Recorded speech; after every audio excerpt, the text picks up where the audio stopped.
boso bozuli bakwa kolona basango na bino au côté alingala bunga mingi babengi ngonga ebeti ya mokolo ya mardi 26 mars 2024 si mwa ngonga mokende bozui ba détail nyoso.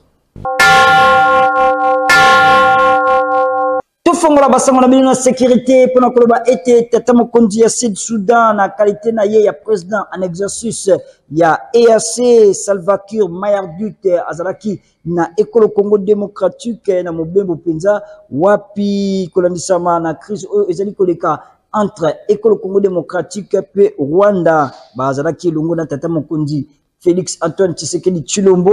wapi bazalaki na réunion moko ya consultation na palais de la nation mokolo ya lundi 25 mars 2024 Pierre Pembele à Betingobo. Na qualité na ye ya président en exercice ya sommet des chefs d'État ya communauté ya ba État ya Afrique de l'Est topé président ya EAC tata mokonzi ya ekolo Soudan du Sud Salva Kiir Mayardit azali très préoccupé na bozongi ya kimia na communauté na ye mingi penza na est ya Congo démocratique wapi ekolo Rwanda ezali bongo ko agressé ekolo ya Lumumba na nzela ya bana na ye ba M23 tina wana mokolo ya lundi 25 mars 2024 azalaki bongo na réunion moko ya consultation na moninga na ye ya Congo démocratique Félix Antoine Tshisekedi Tshilombo na palais de la nation na Kinshasa wapi sima ya masolo na bango oyo bazalaki na yango wapi basusaki pe quelques ministres concernés bakani bongo na Lumbango kozongisa masolo ya processus ya Luanda pe ya Nairobi oyo ezalaki bongo initié epai ya Union africaine pe EAC pe lisusu tata mokonzi ekolo Soudan du Sud Salva Kiir Mayardit akani kosolola tour à tour na président ekolo Rwanda Paul Kagame oyo ekolo Burundi Ndayishimiye oyo ekolo Congo démocratique Félix Antoine Tshisekedi Tshilombo na tata mokonzi ekolo Angola Joao Lorenzo oyo azalaki bongo désigné lokola facilitateur na crise entre ekolo Rwanda pe ekolo Congo démocratique epai ya bai Union africaine boyoka ndenge communiqué final etangamaki na ngambo ya Congo démocratique epai ya vice-premier ministre ministre ya Affaires étrangères mwana mboka Christophe Lutundula Apala. Les deux chefs d'État ont délibéré sur l'état de la paix et de la sécurité dans la communauté d'Afrique de l'Est. Ils ont souligné le fait que la paix et la sécurité sont des prérequis pour le développement socio-économique au sein de la communauté. Les deux chefs d'État ont appelé à une solution rapide à la crise sécuritaire dans la région qui affecte négativement le fonctionnement de la communauté d'Afrique de l'Est. À cet effet, les deux chefs d'État ont appelé à la relance urgente des processus de paix de Nairobi et de Luanda, initiés respectivement par la communauté d'Afrique de l'Est et l'Union africaine. Les deux chefs d'État ont mis l'accent particulier sur la nécessité d'harmoniser et d'établir une complémentarité entre les deux processus pour aboutir à une solution efficace et durable à la crise, afin de restaurer la paix, la sécurité et la stabilité dans l'Est de la RDC et dans la région. Les deux chefs d'État ont apprécié l'initiative du président Salva Kiir de rencontrer successivement son Excellence Paul Kagame, président de la République du Rwanda, son Excellence Evariste Ndayishimiye, président de la République du Burundi, son Excellence Félix Antoine Tshisekedi Tshilombo, président de la République démocratique du Congo, et son Excellence Joao Manuel Gonçalves Lourenço, président de la République d'Angola, facilitateur désigné par l'Union africaine pour le processus de Luanda et le dialogue entre la RDC et le Rwanda. Le président de la République du Sud-Soudan, a remercié son homologue, son Excellence M. Félix Antoine Tshisekedi Tshilombo, président de la République démocratique du Congo, pour l'accueil chaleureux qu'il lui a réservé, ainsi que à sa délégation, et pour avoir accueilli la réunion consultative. Fait à Kinshasa, République démocratique du Congo, le 25 mars 2024. Je vous remercie. esengeli koyeba ete nsima ya communiqué final batata bakonzi ya bikolo mibale balekanaki bongo na jeu ya question réponse epai ya bapanzi sango ngonga yebeti.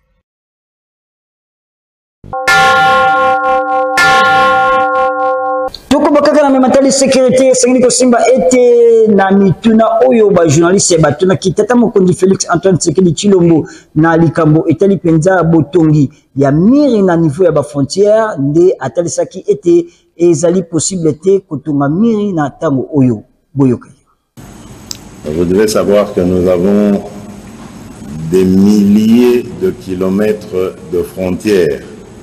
avec nos voisins. La République démocratique du Congo a 9 voisins. Si nous devrions fermer, en fait, construire des murs tout le long du périmètre qui trace la République démocratique du Congo, je crois que nous regretterons d'avoir mis autant d'argent dans cette initiative plutôt que de l'affecter ailleurs. Et Dieu sait combien la République démocratique du Congo a besoin de ressources pour son développement. Je ne crois pas qu'il serve à quelque chose de construire des murs, parce que prenons le cas de la crise avec le Rwanda, ça n'a rien à voir avec les peuples. Le peuple rwandais ne vient pas envahir la République démocratique du Congo. C'est un régime dirigé par un individu qui est devenu friand de ce genre de crimes. Et c'est ce régime qui attaque et agresse la République démocratique du Congo. Les peuples des deux pays n'ont aucun problème l'un et l'autre. C'est un problème de régime, et le régime, comme vous le savez, il n'est pas éternel. Un jour, tout cela s'arrêtera d'une manière ou d'une autre, et nous retrouverons, je crois, le bonheur de vivre ensemble en tant que voisins. Et c'est ça mon vœu. Pour le moment, il y a un perturbateur, un empêcheur de tourner en rond, mais il n'est pas éternel. Son tour viendra un jour de cesser de jouer comme ça avec la vie. Kaka na chapitre oyo etali sécurité esengeli bosimba ete porte-parole ya ba FRDC na Grand Nord Betsingonga pona kotalisa ete groupe ya ba terroriste moko bakotaki na mutombe na quartier Sayo wana tozomi bongo na Nord Kivu wapi basalaki massacre oyo epesaki penza pasi na bayimboka na yango bazali kosenga na population kozala vigilant pe ko collaborer na mapinga ya FRDC bolanda. La nuit du 24 au 25, précisément dans la cellule Mutumbe, nous sommes au quartier Sayo, dans la commune de Mulekera. Il y a eu la présence d'un certain Abouakas, qui est tanzanien, d'origine arabe de Man, qui a fait incursion dans cette partie avec un groupe de ces terroristes, MTM ISCAP, et qui ont massacré notre population. Nous avons mené des opérations avec notre brigade, 33e brigade de réaction rapide, qui a été appuyée par l'armée ougandaise, UPDF. Nous attirons l'attention de notre population à ne pas se laisser distraire par certaines personnes en mal de positionnement. La menace est là. Les terroristes ADF MTM qui ont enregistré beaucoup de pertes pendant des différentes opérations sont en train de se réorganiser pour montrer à la face du monde qu'ils sont encore là, qu'ils ont la capacité de nuisance. Nous tenons à informer la population de Béni en général, et particulièrement la population de Mavivi et du quartier Sayo, que l'ennemi est là et l'ennemi est présent parmi nous. Nous devons collaborer avec les services de sécurité. Nous devons nous montrer unis devant cet ennemi qui est dans notre maison pour bouter hors d'état de nuire ces djihadistes qui ne font qu'endeuiller notre population. Tokatisa na ngambo ya justice pona koloba ete cour constitutionnelle et uti ko annoncer ete chambre moko spéciale pona ko traiter ba cas ya ba erreur matérielle oyo esalemaki na ba résultat ya ba contentieux ya ba législative oyo ezalaki publié le 12 mars 2024. Boula na commentaire. Cabinet ya président ya cour constitutionnelle Dieudonné Kamuleta et confirmé information oyo ezali kotalisa ete ba candidat oyo bazali lésé topé ba sepela kité na arrêt ya cour constitutionnelle et sengeli ba kende ko kotisa ba recours na bango date limite ezali bongo mercredi 27 mars 2024 et sengeli koyeba ete sima ya sanza moko ya misala cour constitutionnelle et publiaki bare na yango na oyo etali ba résultat provisoire ya ba élection législative nationale le 12 mars 2024. Sur 1123 affaires enrôlées, kaka 46 nde ezalaki déclaré recevable pe fondé et pas ya cour constitutionnelle. 525 requêtes ezalaki déclaré irrecevable et pas ya cour constitutionnelle. 400 requêtes ezalaki déclaré recevable kasi non fondé. 21 cas de désistement. Bongo publication ya arrêt à cour constitutionnelle et salaki été ba contestation ezala ya makasi na ekolo ba candidat oyo bazalaki lésé topé ba sepela kité ba salaki ba déclaration ebele na ba média ba susu ba organisaki ba manifestation liboso ya cour constitutionnelle pour na ko dénoncer ba erreur matérielle. Tobandi été annonce oyo ya cour constitutionnelle et kopesa moi espoir na ba candidat oyo bazali victime ya erreur matérielle. Ngonga ebeti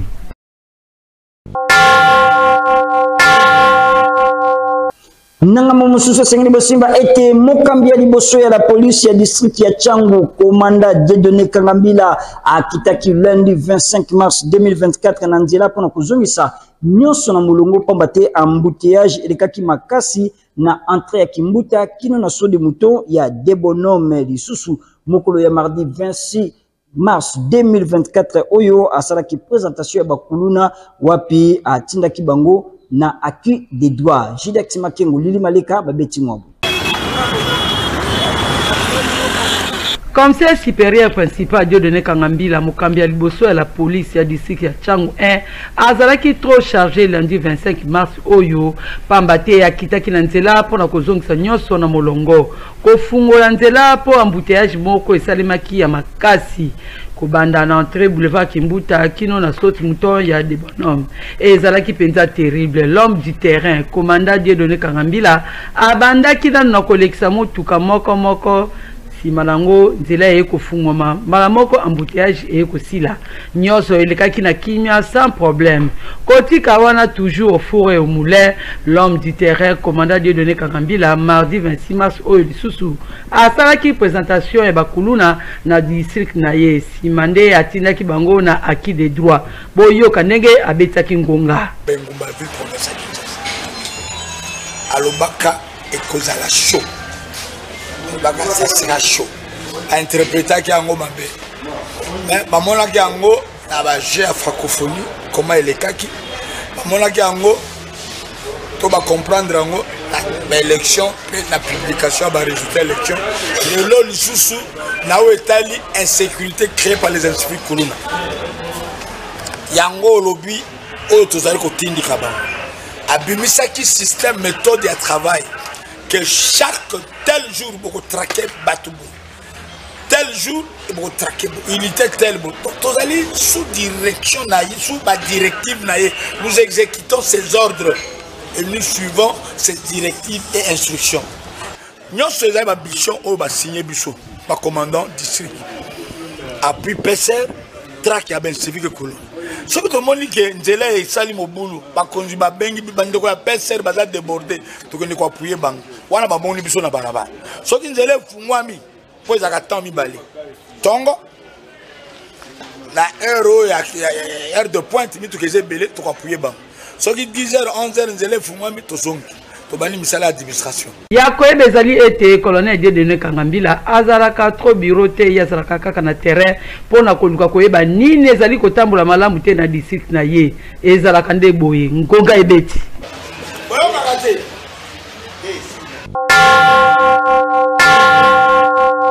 Nambasa Monsieur Sengi Bosimba était Cédric Ngindu au cadre na kati ya mouvement de libération du Congo MLC na Mokuse chargé à mission ya fond ya intervention na environnement FIP na Mokuse à Saraki visite pa ya ba femme journaliste ya Canal Kin Télévision na esika na bango ya Mosala na cadre ya journée porte ouverte au ezali ko salema kuna pona mois de la femme dédié pona droit ya basi Lili Maleka abeti mwabu.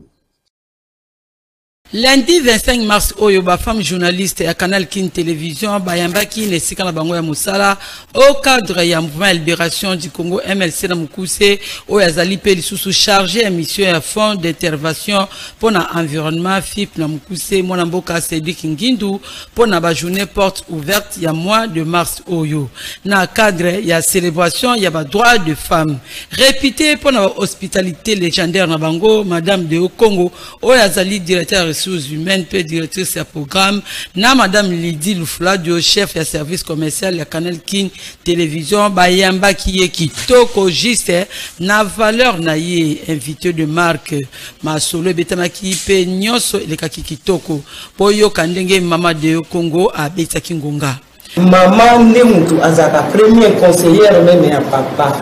Et à moi, papa, à côté de maman, papa, attendez le maman. Pour maman atteindre objectif na ye parce que belé pe ya ba maman to lo ba peto zonge pai ba ye ba vraiment droit de la femme et la féminité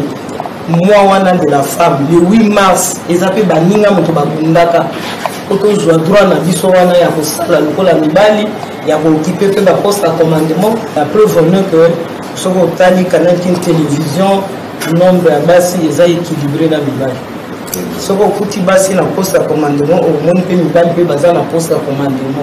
Comment Ndenge Ambamaki Nesengo Nyoso au cadre du mouvement libération du Congo, Cédric Ngindu à Zangakite Kobeta Ngonga. C'est un honneur pour moi vraiment parce que non seulement je viens participer à une activité des femmes, mais c'est une activité qui a été orientée vers le professionnalisme. C'est que nous ne sommes pas en train de primer la parité comme un favoritisme, mais c'est plutôt une forme de méritocratie. Et quand vous fêtez et que vous montrez ce que vous faites, soit encore vous êtes spécialiste, soit encore vous êtes expert,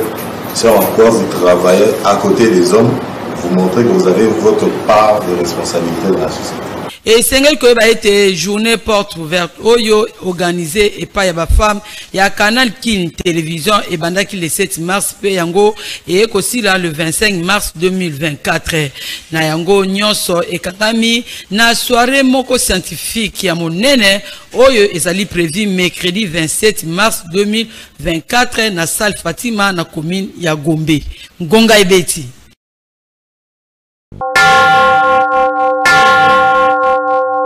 Ba mama journaliste ya Canal Kin Télévision ba kobaki lisusu na koyamba ba visiteur na bango mokolo ya lundi 25 mars 2024 wapi bayamba kibongo ba visiteur mibale kotanga Blaise Panzu acteur politique na Lao Mumbedi oyo azali bongo opérateur économique toujours na cadre ya journée porte ouverte na bango Bolanda. Na Canal Kin Télévision, ba journée porte ouverte organisée na cadre de la célébration il y a mois, il y a mars édition 2024 et l'équipe avec succès éclatant. Ba invité Belé, ba Makaki, ba présence na bango, na siège entreprise ya presse, ya Canal Kin Télévision, wapi na Katiwana, analyste politique Blaise Panzu, ayamba makiki toko lundi 25 mars oyo, et pas ya ba femme journaliste, ya Canal Kin Télévision, wapi ba salaki échange, sima ya représenté ba maman ya Canal Kin Télévision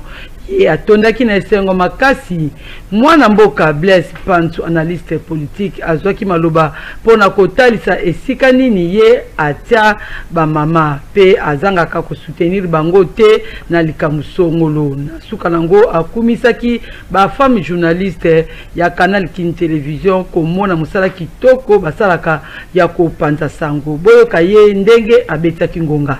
Canal King ezanda kuna ngai Canal King et Bimisinga na miso batu. Canal King, j'entretiens de très bonnes relations ici. Na ba Yamibali, ba coach Gimputu, ba Zulu Kuti Kolobate, ba maman Patricia, donc on a vraiment Canal King ezanda kunanga. Alors tangu ba yebise kinga ke ba maman ba sali organisation bazo clôturer mois de la femme, activité zali et surtout que na mona ki na kati wana bozali peut mobiliser pour un problème ya est. Pour soutenir bande qu'on a souffrir, vous savez, ça fait tellement mal. Nasimanango et comme qui tour ya lo Mumbedi, opérateur économique qui est à Mbamaki et pas yaba Jean,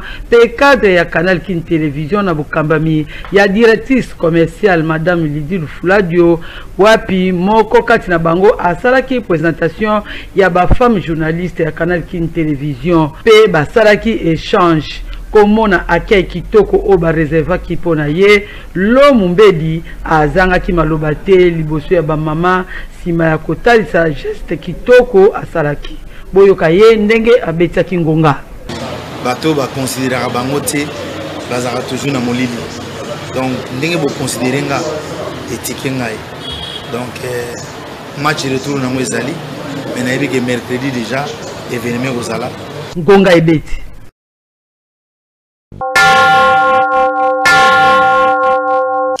Chef coutumier Matelemando ya mboka sika abeti ngonga pona kufunda ndeko nene oyo atekili ndeko shiko mabele ya village Kinkabi pe babuki batombo ya bakoko na bango nzoka nde mabele ya village Kinkabi ezali ya ndeko nene te boyoka yenenge abeti ngonga na micro pe caméra ya Christian Makutu.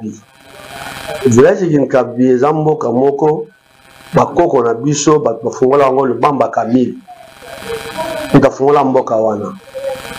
lelo ekomi na gouvernement mikolo na buma bakoma wela mboka wana me bakoko na biso bazana kaka mboka wana papa na biso babotami wana biso pe tobotami wana totomwa mboka na mikolo ntolo na biso ezali kaka wana lelo cimetière wana chiko apandi yango abuki yango nyonso ya bakoko nana tekile nene nazo comprendre te nene yango azwa mbanza mboma mboka na ye azonga bwe so nene na wakati ya Kinkabi eza mboka na ete eza mboka bakoko na ete koko ne mongo abota mayo kuna te nene mama ne babalaka ye pa ko tata na biso ba mama nene ba ye ko bala ye e pa ya tata na biso bataliaka mbongo libala mama nene nela ko wela majimba bela Kinkabi te aba na koteka yango ekola bilanga na ye te biso do chef biso famille ya Lubamba Camille Matelimando toyokani topesi mwana kasi na biso pouvoir na mboka wana a diriger Kinkabi nyonso lelo nene akomi kosala ekata aba na komenansi aba na luka na basoda nene soka aza na posa ya koluka ke tosala miem débat na bajournaliste abenganga tosala débat mpona yebisa nene epai awutaki na epai azokende mabele ya buma eza ya nene te mabele ya buma eza ya nene te nene aza na mabele ya buma aza na nene te koko na ye modisi ayaka na buma kolanda ngundio ya mokolo aza kosalisa maladi ya kovimisa lobumu ya ntango aboti mwana apesi komwa ngundio apesi tatane ngundio ndoyi na ye mabele ya buma daba soso otali bien na buma wana buma etikalaka bana na bana kolo buma za te mboko mutu apesaka ye mikanda ya papa tata nene asimbela yango soki alongwe na leta balongwe le pension azwa pouvoir na ye bango babalukelaka mboko ekoma ya bango ekoma ya moto mosusu te nene akende koleka buma na manzefu ake koteka buma tous les bato nyonso bazali na Kinkabi danki nyonso mangengenge baza na pouvoir wana te tozosengaki leta atala biso likambo wana biso toboyi mindondo bitumba ya mwana ya mbanka na nini eya na passager eya na kinkabi siko alongo la banda kuna ye na cimetière bakoko la biso bakunda mawana ba mama la biso bakunda mawana biso to andika biso bakunda mawana ya buki cimetière la chonga alongo la yango nga chifu kimé matediment de la village mandanda na zolo ba yango.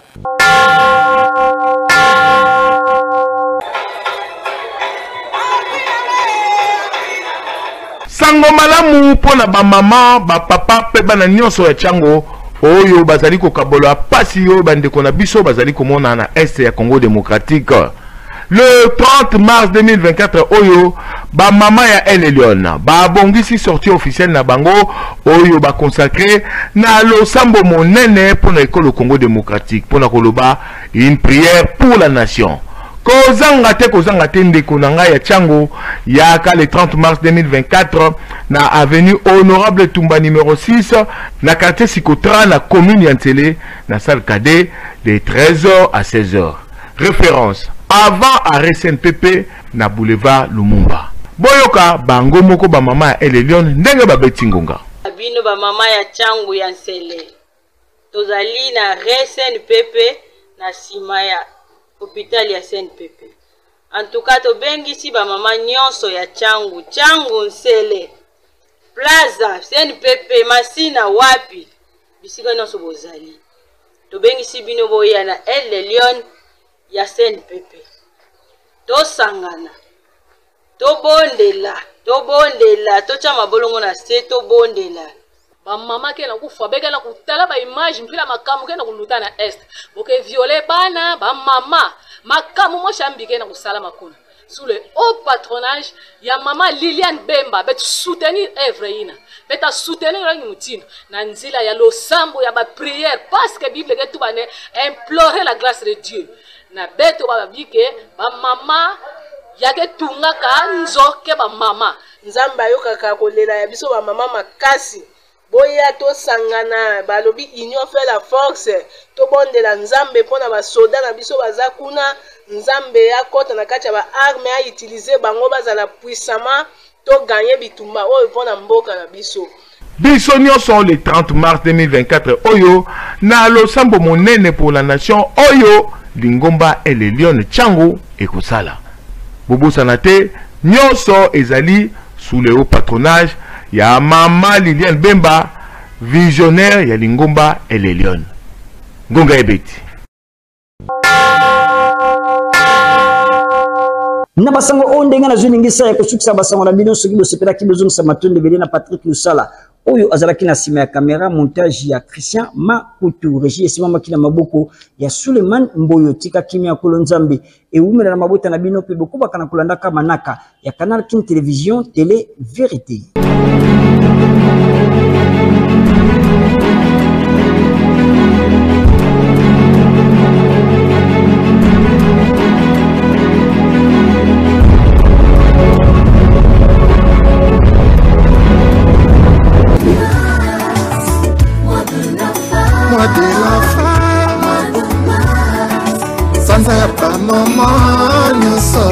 Les femmes de Canal King Télévision organisent des journées portes ouvertes et des journées scientifiques. Et pour la clôture de ces mois de mars dédiés à toutes les femmes victimes des atrocités imposées par le Rwanda via sa milice du M23, les femmes de Canal King Télévision organisent le 27 mars une journée scientifique sur les droits de femmes.